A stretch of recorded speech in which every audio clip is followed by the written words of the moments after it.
start with that then, Adam. How are you feeling? I'm fine. Yeah, health is good.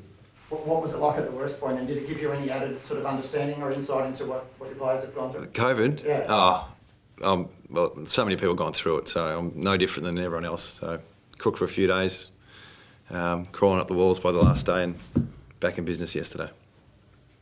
Big challenge, Melbourne this weekend. What's been sort of, I guess, the message about incremental improvements to the team for this week? Yeah, it's a big one this week. Obviously, last week was big as well. Unfortunately, we won't have a full strength side with some more injuries. But yeah, look, little wins is important for us at the moment. And I think last week we competed as well as we could have.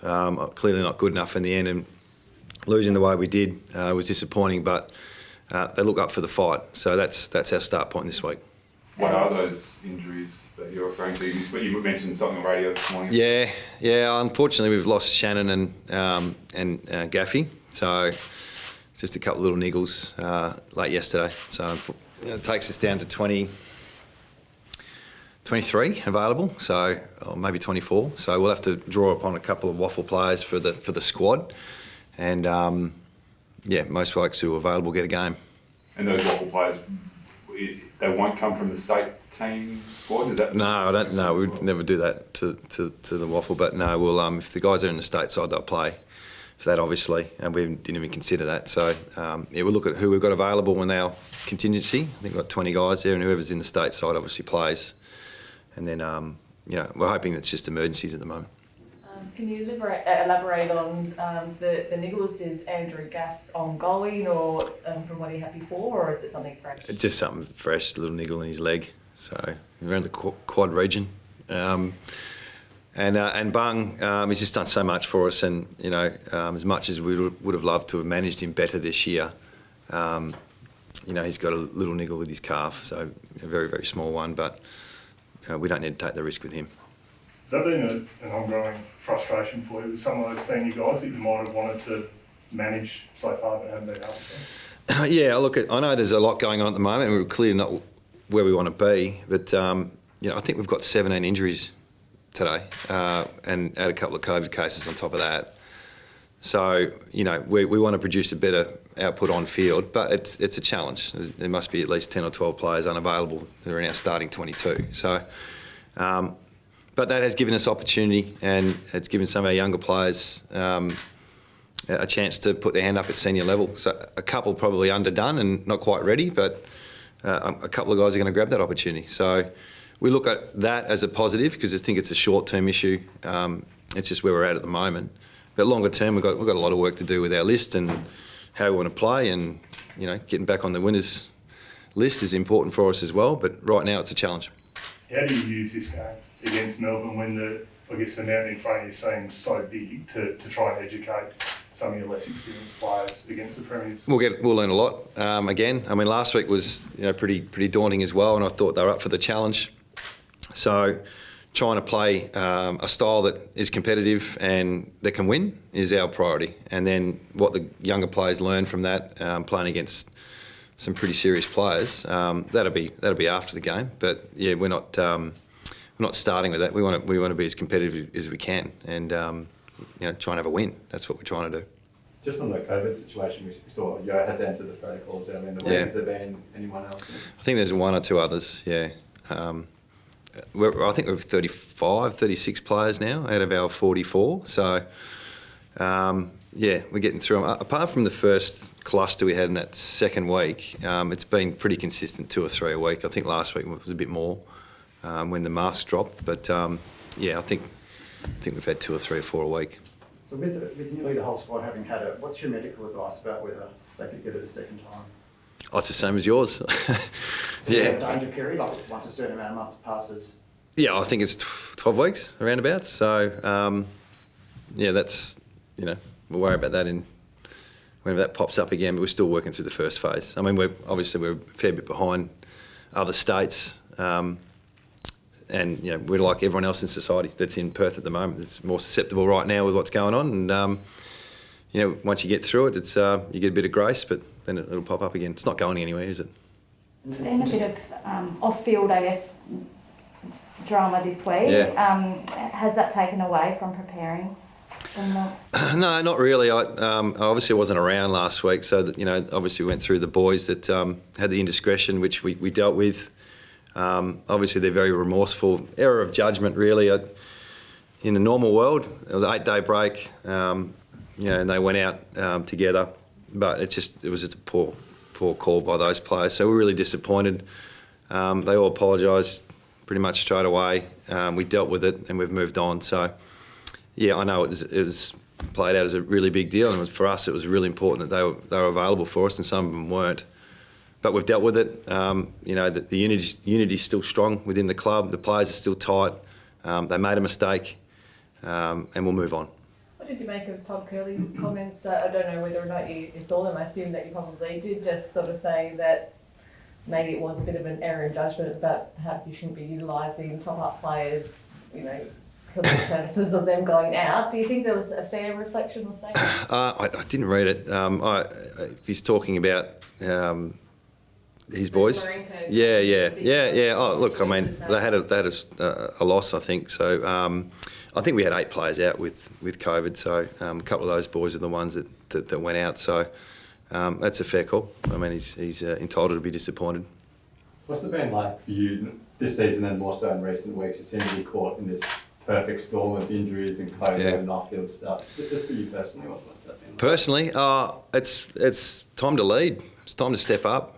So, criticism comes when you don't perform or it doesn't look like it's smooth sailing.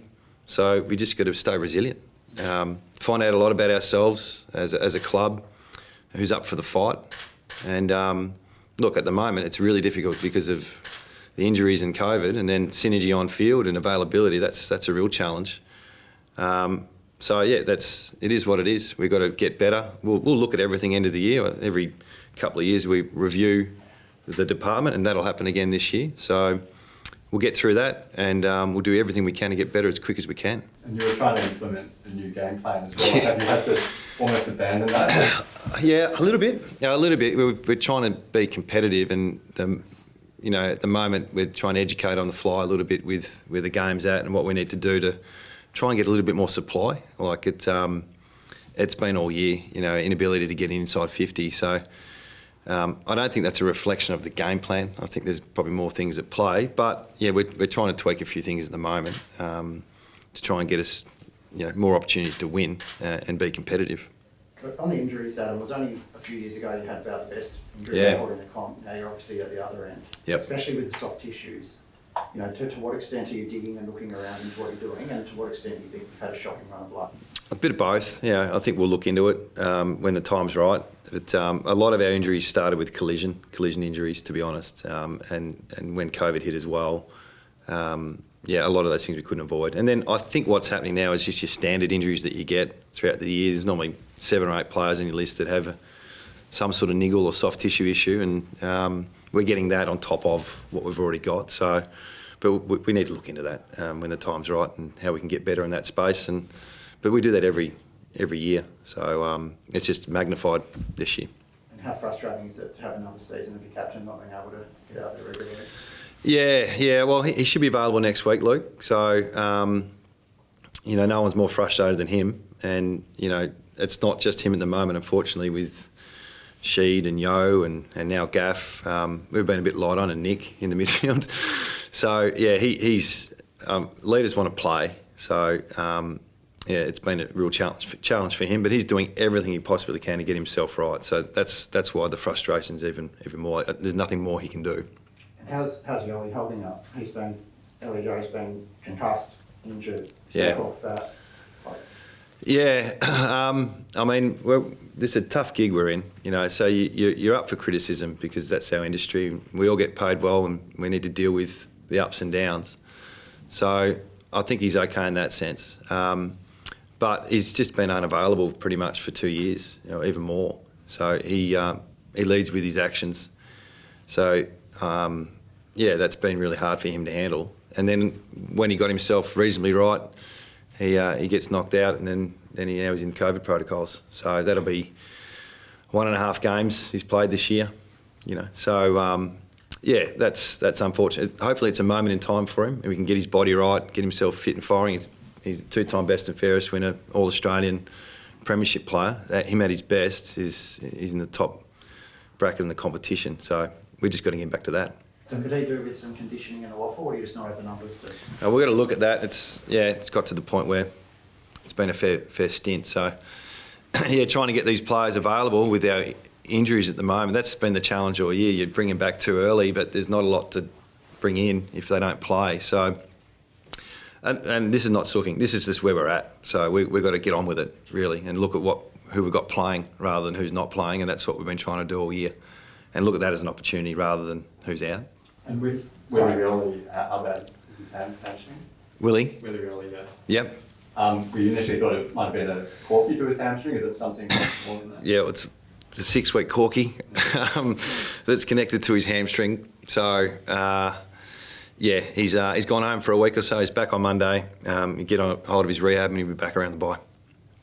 Yes, Brisbane contested ball was pretty even. Yeah. Was that a focus? And then what's your next focus for Melbourne this weekend?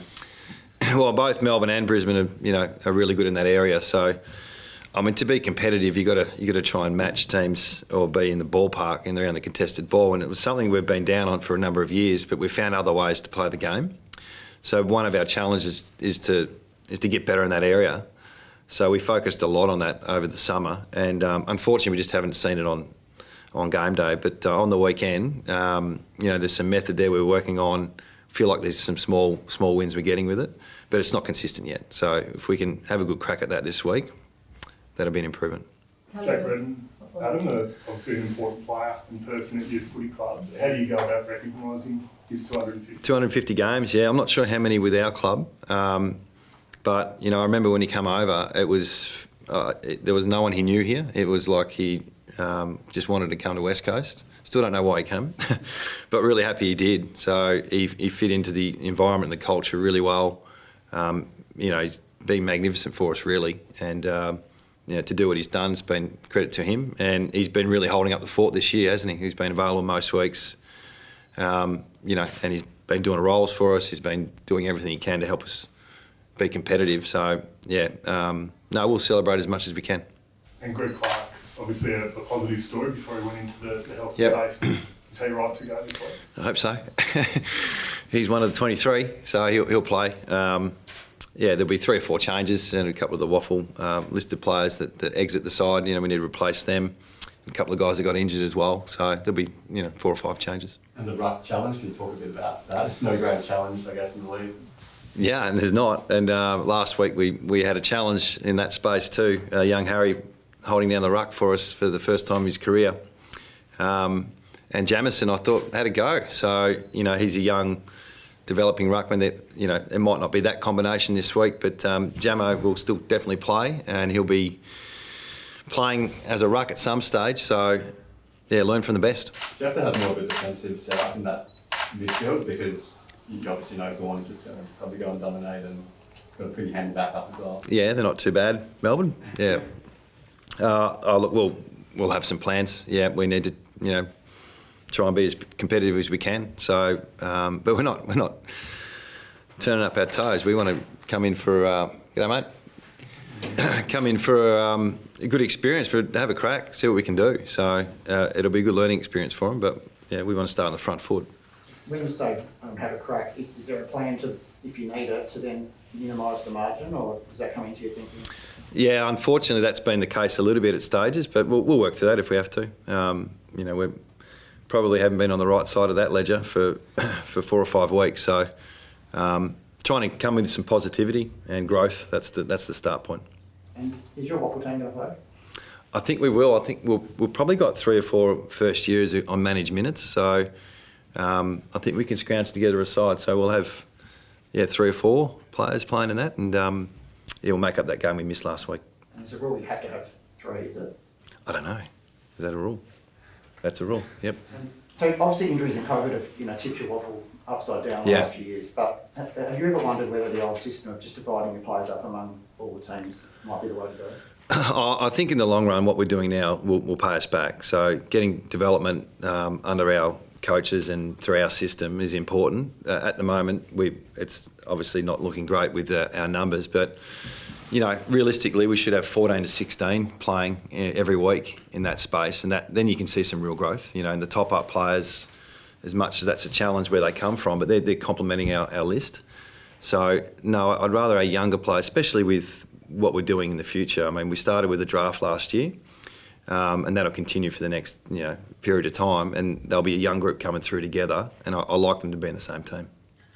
Adam, was Leon leaving the Giants after this weekend? Of course, It kickstarts the coach talk about coaches going places and such. And I mean, with all this with respect to you, how do you deal with the speculation that you might go back to North Melbourne, that they might come to you, that you understand? Is that the speculation? Yeah, I was in the paper. Right. And I couch it with the word speculation. Like, how do you deal with that from a personal point of view? I don't. It's not really part of what my thinking. I've got a reasonably long-term contract here. I'm here for as long as the club wants me. And I'm actually excited about what we can do in the future. Obviously, it looks pretty dire at the moment, but that's all part of it, isn't it? That's part of leading and being resilient. So look to the future, develop as best we can, get a program in place at the club that gets the best out of our younger players, and then see some improvement on field. That's our goal right now, and the other stuff, that comes with the job. For you, I guess, it's all part of it, but you've got a lot of young players who are getting their first taste of AFL, and it's probably not leaving a great taste in their mouth. How do you deal with talking them through it and keeping them positive every week?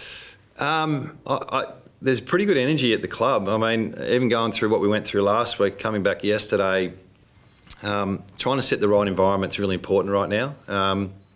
There's some non-negotiables and standards we need to live up to, and expectations have increased in particular in the last few days about what we need to do for the rest of the year. But they're energised, they're getting games. So when you're a young player and you get an opportunity to play at Optus against Melbourne, they're nothing but excited. So we need to leverage off that as much as we can. And then older players need to step up and play their part. But while we're going through what we're going through, it's just get on with it, really. Who will be captain this week? Gov. Yeah, Gov will be captain. So then one thing we're not doing is feeling sorry for ourselves. Like we've really got to stay on task as best we can and get on with it.